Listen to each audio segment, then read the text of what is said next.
Today we're going to be talking about section 7.4, which is about atmospheric carbon dioxide and particulate matter.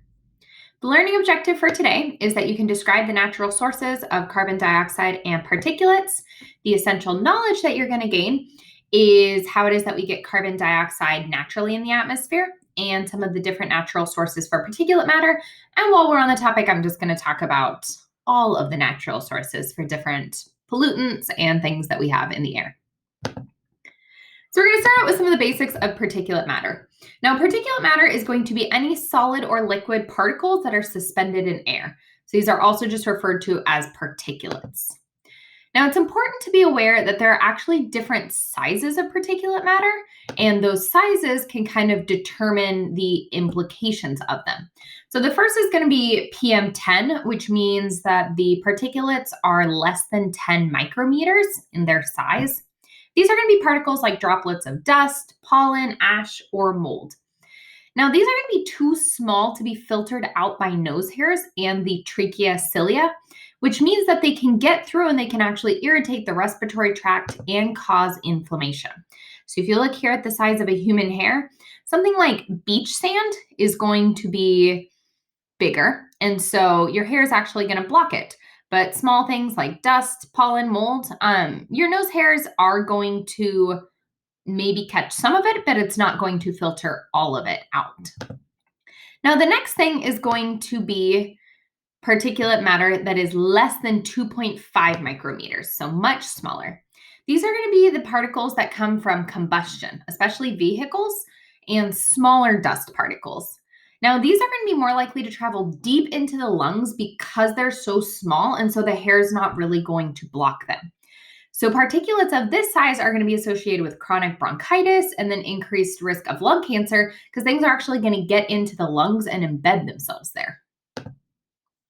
So now we're going to look at some of the natural sources of carbon dioxide and particulate matter. Sorry, I'm moving my face around a lot with this one.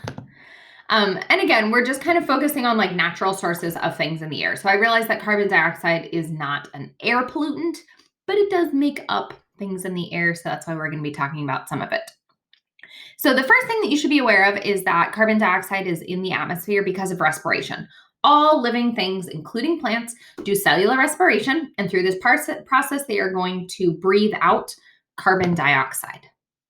Now, particulate matter sources, natural things that these are going to come from, is going to be things like sea salt, pollen, ash from forest fires and volcanoes, or wind-borne soil, which is going to be dust. And this is going to lead to haze. Now, be aware that haze is something that's different from smog. Haze is just where you have the things in the air, and it's going to be scattering sunlight and reducing visibility. So it's different from smog. Another place that we're going to be getting carbon dioxide is going to be from aerobic decomposition, which is decomposition of inorganic matter such as animal waste or even dead organisms. Bacteria and decomposers are going to be breaking them down in the presence of oxygen, and that's going to release carbon dioxide. Now, we're also going to get methane released from anaerobic decomposition. And anaerobic decomposition is where we're having this breakdown by bacteria and decomposers for organic matter, but it's not going to have oxygen, or it's going to be low oxygen conditions. Think of areas like marshes and bogs where you've got the water and there's going to be not as much oxygen available. So this will be releasing methane. So these are going to be natural sources where we might see these things happen.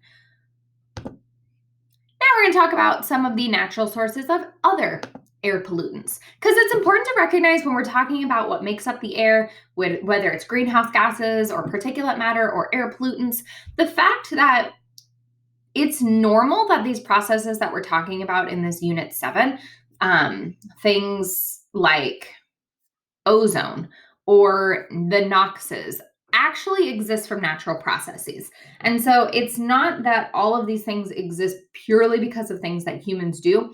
We just tend to amplify it so much by the things that we're doing. We add way more to the atmosphere than the normal situation would have on its own. But it's important to recognize, like, it's not 100% humans. And many people might come in and say, well, these are all natural processes. they're correct. These are natural processes. We have just put it at a level that's not normal because of the ways that humans are impacting it. But it's important to also recognize these natural sources where it can come from. So that's kind of the background of why we're talking about this. Okay, back to the notes. So one of the natural sources of NOxes are actually going to be lightning strikes. Lightning strikes are going to cause nitrogen gas in the atmosphere to be converted to nitrous oxide or into nitrogen dioxide. Forest fires are going to actually release carbon monoxide, particulate matter, and NOxes. So the forest fires are going to be the combustion of biomass, is going to also release greenhouse gases like carbon dioxide and water vapor. So forest fires are going to be a source of a lot of these things getting into the air. Additionally, plants, specifically conifers, can emit box. So terpenes from pine, fir, and spruce trees. If you've ever walked through a forest and you've gotten that really strong pine smell, that's actually naturally occurring box is what you're smelling. And so this leads to the fact that you can actually get photochemical smog in the Smoky Mountains from purely just 100% natural processes going on. And then volcanoes also are going to release sulfur dioxide, particulate matter, carbon monoxide, and the NOxes. So all of these are natural sources for where these air pollutants and greenhouse gases and things in the air can be coming from. All right, so for practice FRQ 7.4, the suggested skill that we're going to be practicing is describing an aspect of a research method or design.